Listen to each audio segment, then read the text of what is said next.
Well. Still in the truck, still chewing on this steering wheel, trying to get over here to the Mississippi River.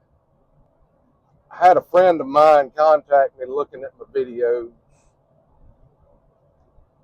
He recommended I talk about some of this, and I've got one or two things I want to discuss. But this one I wanted to talk about the rut, the buck-doe ratio, and some of the biology of the rut. And buck breeding ability is much like males of any species. Bucks have to have a baseline amount of testosterone to participate in the rut to be ready to breed. But he'd be ready for 5 months. And like in all scenarios with sex, the females dictate when it happens. If it was up to us, we'd just be bedded up in the cutover all the time getting at it.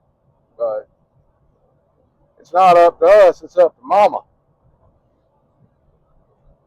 So, buck would be ready for 5 months. And true to natural form, mama ain't ready but 36 to 48 hours out of them 5 months. Now, fortunately for bucks, they get to chase around a bunch of different does. Human breeding systems, if you're a semi-ethical person, are a little bit different.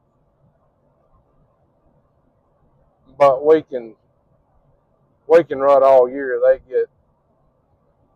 They get a month. But the Mississippi Department of Wildlife has had 2 programs for decades that attempted. I'm gonna have me a sip out of my handy dandy coffee mug here. I'd encourage y'all to have a sip of your drink of choice, depending on the time of day. And if you want to get her kicked off early, hey, it's 5 o'clock somewhere. But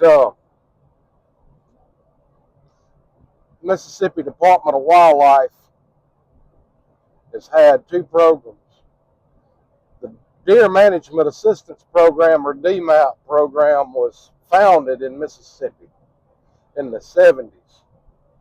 And this was a citizen science kind of program where we encouraged hunters to collect biological data on their deer, and the biologist would come by and analyze it, compile it, and provide them with an annual report with recommendations on what they needed to do next. That was initiated, if I recall correctly, in Kemper County. One of my clubs that I had till almost the bitter end, one of my last clubs, was a founding club in that program back in the late 70s, early 80s in Monroe County. And they collect body weight, live or dressed. Dressed is best. Live will do. The reason is because live weight can vary based on stomach contents, the amount of blood the deer's lost after harvest, all those variables.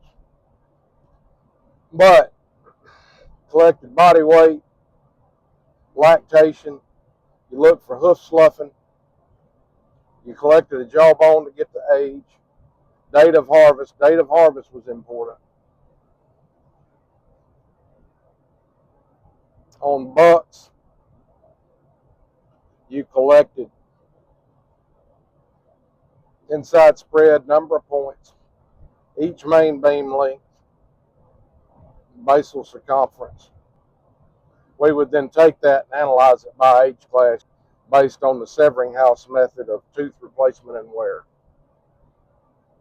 There's a lot of dissension out there about deer age and inconsistencies in deer aging, and yes, it does exist. The cementum annuli method, where it counts the ring in the front teeth and the incisor, deer only have incisors on the bottom, but they count the rings in the teeth based on seasonal change. So each winter creates a ring in the tooth, like a tree. Up north, it works better in the deep south because of our non-drastic changes in seasonal temperature. It's borderline worthless. It's plus or minus 1 year best case scenario. Harry Jacobson did some work, wrote a publication back in the early 80s that found that cementum annuli was not significantly better than using the Severing-House method. The problem with jawbone aging is this, that it is a model that requires consistent application of that model. And unless you're standing there by that doe when she drops that fawn and you snap an ear tag in that fawn's ear, nobody has a hootin' hell idea how old that deer really is. And some deer have good teeth, some deer have bad teeth that wear more, good teeth don't wear as much. There's a lot of variables. But unfortunately, it's the best tool in the toolbox we have. So keep that in mind. But DMAP created a very massive data set of biological data on deer, and it was the best we have. It's still the best we have. Primarily, it's the best tool we have in Mississippi to gauge harvest other than our survey, because we don't have a check system for deer, which is incredibly stupid. But the Mississippi legislature and commissioners in agency leadership have worked vehemently against allowing us to have a deer check system, even if it's just over a phone out. Because by gosh, people just don't want to check the freaking deer. And it's a cultural thing down here. And they can't understand that we can't keep tabs on what the herd's doing without that data. So we're basically hamstrung using DMAP and population reconstructions based on our phone survey. But be that as it may, DMAP is our best tool. We also did for years, for decades, starting back in the 80s, maybe even the 70s, a herd health evaluation program where biologists would go out to specific properties in February, March, even April. We would try to harvest 2-year-old and older does. Try to avoid yearling doe harvest, shed buck harvest. And we would age the feti in that doe. And we could come up with a breeding range for that property, basically the length of the rut, and we could come up with a mean conception date. I had a fetal age scale that was developed back in the 70s or 80s that helped us get pretty close on fetal age. And that proved to be fairly consistent based on buck harvest during the rut, based on patrician dates when we start seeing fawns. It's turned out to be relatively accurate. Couple that with science and hunter observations, hunter harvest. So what Bronson Strickland and Steve Damaris did a few years ago is they took the DMAP harvest and they took the health chicken data, and what they found was this. is in southwest Mississippi in the early 90s with a younger buck age structure and more does. The rut was longer, the breeding range was longer, slightly over a month, and the mean conception date was, if I recall correctly, 8 to 10 days later. It was indeed later, and it was indeed longer. And later into the late 2000s, with an older buck age structure and fewer does in the standing crop, the range of breeding narrowed. The mean conception date moved up a week, 10 days. That mean conception date moving up is beneficial to all parties involved, because when you begin a management program, you're not having a significant impact on the standing crop of deer at that moment. Your management, your removal of mouths off the range, your habitat improvements are impacting the fawns in utero. And each subsequent generation under that positive management is getting better and better and better till you reach a point to where you plateau. But that popular article has been circulated to a degree. It's on the Mississippi State University Extension website, MSU Cares. I'm going to try to put a link in the description on this video. It is called The Ecology of the Rut, and it compares several different properties, but the most ironclad case is the Southwest Mississippi data, because there was a boatload of it, and there was a lot of health checking and a lot of DMAP clubs down there. But that is a specific citation and a specific scientific data analysis that shows that removal of does not only helps from a deer density perspective, but it also puts those fawns on the ground when habitat is at its best in the earlier part of the summer of the growing season. So you're having those fawns hit the ground during a shorter time period, so you don't have as many predation problems, because the predators overwhelm. They can get a few, but they can't get all of them. So you've got so many fawns out there that predation doesn't have a big impact, and they're out there earlier when the plants are actively growing, and there's a higher protein content in those plants for the doe to be able to produce milk more readily.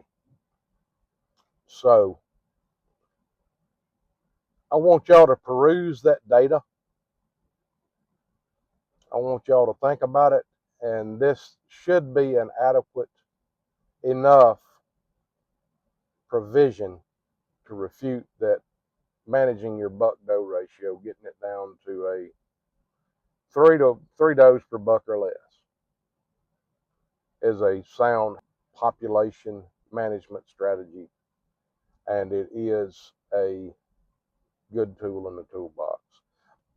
I thought that this Ecology of the Rut paper compiled by Damaris and Strickland would be sufficient to show that as you remove does and stockpile bucks into older age classes and tighten up that buck-doe ratio, you can't really measure the intensity of the rut other than hunter observations. And hunter observations are renowned for being unreliable, because what do deer hunters and turkey hunters do?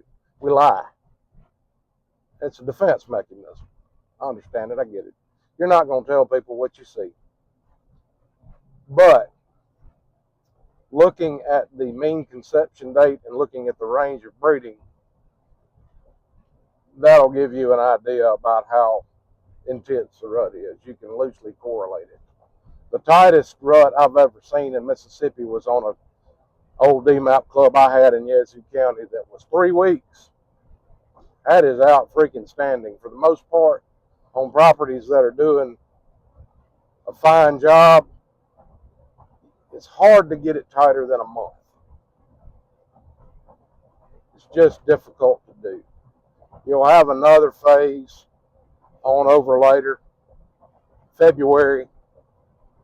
If you're doing a real good job and those doe fawns are hitting the ground early enough, they'll reach critical mass and come into estrus sometime maybe late January or February. And at that point, you'll have another little spurt of the rut as those doe fawns become receptive their first winter.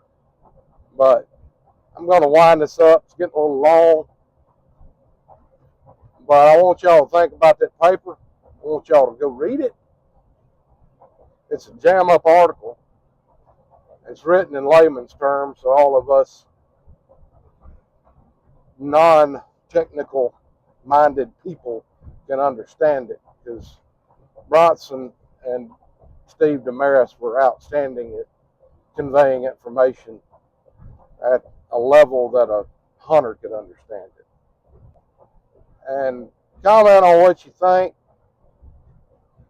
If you are not satisfied with this citation and you're not satisfied with the data analysis, let me know and I'll keep looking for more. And with that, y'all have a fine day. And I'm going to keep on getting on down the road.